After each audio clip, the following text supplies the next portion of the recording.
வணக்கம் ஃப்ரெண்ட்ஸ். நம்ம இந்த வீடியோவில் என்ன பார்க்க போனால், நம்ம தமிழக அரசு தமிழ் வளர்ச்சி துறையிலிருந்து இப்போ ஒரு சூப்பரான வேலைவாய்ப்புக்கான அறிவிப்பு வெளியிட்டிருக்காங்க. என்ன ப்ரோ சொல்கிறீங்க, தமிழ் வளர்ச்சி துறையா, அப்படி ஒரு துறை இருக்கா அப்படின்னு சொல்லி எல்லாருமே ஷாக் ஆவீங்க. ஆமாம், தமிழக அரசோட முதன்மையான துறையினை இதை சொல்லலாம். ஆல்ரெடி உங்களுக்கு எல்லாமே இந்து சமய அறநிலைத்துறை, நகராட்சி, பஞ்சாயத்து இந்த மாதிரி பார்த்தீங்கன்னா நிறைய துறைகள் தெரியும். ஆனால் இது பார்த்தீங்கன்னா தமிழக அரசோட ஒரு முதன்மையான துறையினை இதை சொல்லலாம். தமிழக வளர்ச்சித்துறை. அந்த துறையிலிருந்து 3 விதமான காலி பணிகளுக்கான அறிவிப்பு இப்போ வெளியிட்டிருக்காங்க. அதாவது 3 விதமான ஜாப் கேட்டகரிக்கு இப்போ அறிவிப்பு வெளியிட்டிருக்காங்க.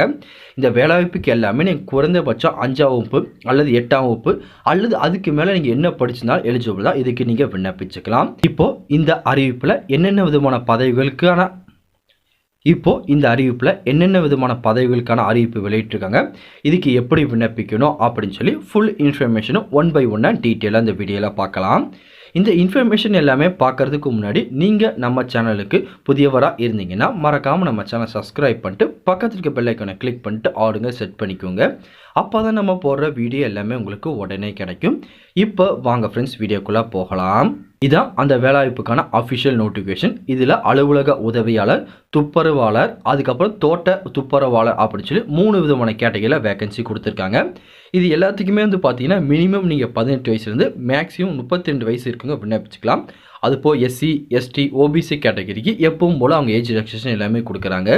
நீங்கள் எஸ்சி, எஸ்டியாக இருந்தால் ஒரு 5 இயர்ஸும், ஓபிசி கேட்டகரியில் இருந்தீங்கன்னா ஒரு 3 இயர்ஸும் உங்களுக்கு ஏஜ் ரிலாக்ஸேஷன் கண்டிப்பாக உங்களுக்கு கொடுப்பாங்க. அதுக்கப்புறம் இந்த வேலைவாய்ப்புக்கு ப்ரோ அப்ளிகேஷன் ஃபீஸ் எதுவும் இருக்குமா, நாங்கள் எப்படி அப்ளை பண்ணுறது ப்ரோ அப்படின்னு நிறைய பேர் கேட்பீங்க. இதுக்கு பார்த்தீங்கன்னா எந்த விதமான அப்ளிகேஷன் ஃபீஸ் எதுவுமே கிடையாது. நீங்கள் ஆஃப்லைன் ஃபார்ம் மூலியமாக தான் அனுப்ப போகிறீங்க. ஜஸ்ட் இதுக்கான ஃபார்ம் கொடுத்துருக்காங்க. அதில் உங்கள் பேசிக் டீட்டெயிலாம் ஃபில் பண்ணி உங்களோட டாக்குமெண்ட்லாம் அட்டாச் பண்ணி அவங்க சென்னையில் ஒரு அட்ரஸ் சொல்லியிருக்காங்க பார்த்தீங்கன்னா, இந்த அட்ரஸ்லாம் நீங்கள் சென்ட் பண்ணி வைக்கிற மாதிரி இருக்கும். நீங்கள் அனுப்ப வேண்டிய நாள் பார்த்தீங்கன்னா 26/7/2024 அவங்களுக்கு கிடைக்கிற மாதிரி நீங்கள் அனுப்பிடுங்க. இதுதான் அந்த வேலைவாய்ப்புக்கான அப்ளிகேஷன் ஃபார்ம். சைடில் பார்த்தீங்கன்னா உங்கள் ஃபோட்டோ ஒட்டிடுங்க. ஒட்டி முடிச்சு நீங்கள் என்ன பதவிக்கு அப்ளை பண்ண போகிறீங்க, 3 பதவி இருக்குது பார்த்தீங்களா, அது ஏதாச்சும் ஒரு பதவி நீங்கள் மென்ஷன் பண்ணிக்கோங்க. அப்போ இன சுழற்சி கேட்டிருக்காங்க. இதில் பார்த்தீங்கன்னா நீங்கள் எந்த டேர்னில் அப்ளை பண்ண போகிறீங்க, பொது பிரிவினரா, பிசியா, ஓபிசியா அல்லது பார்த்தீங்கன்னா எஸ்சியா, எஸ்டியான்னு கேட்டுக்கோங்க. நீங்கள் என்ன சுழற்சியில் அப்ளை பண்ண போகிறீங்களோ அதை கொடுத்துருங்க. அதுக்கப்புறம் உங்கள் பெயர், உங்களோட பாலினம், அதுக்கப்புறம் உங்கள் பிறந்த நாள், அதுக்கப்புறம் வயது கொடுத்துக்கோங்க. அதுக்கப்புறம் உங்கள் கல்வி தகுதி, நீங்கள் 5ஆம் வகுப்பா, 8ஆம் வகுப்பா, இல்லை அதுக்கு மேலே 10ஆ, 12ஆ அப்படிங்கிறது பார்த்தீங்கன்னா டீட்டெயிலாக அதை கொடுத்துருங்க. கொடுத்து முடிச்சுட்டு உங்கள் மதம், அதுக்கப்புறம் உங்கள் ஜாதியின் பேரும் டீட்டெயிலாக கொடுத்துருங்க.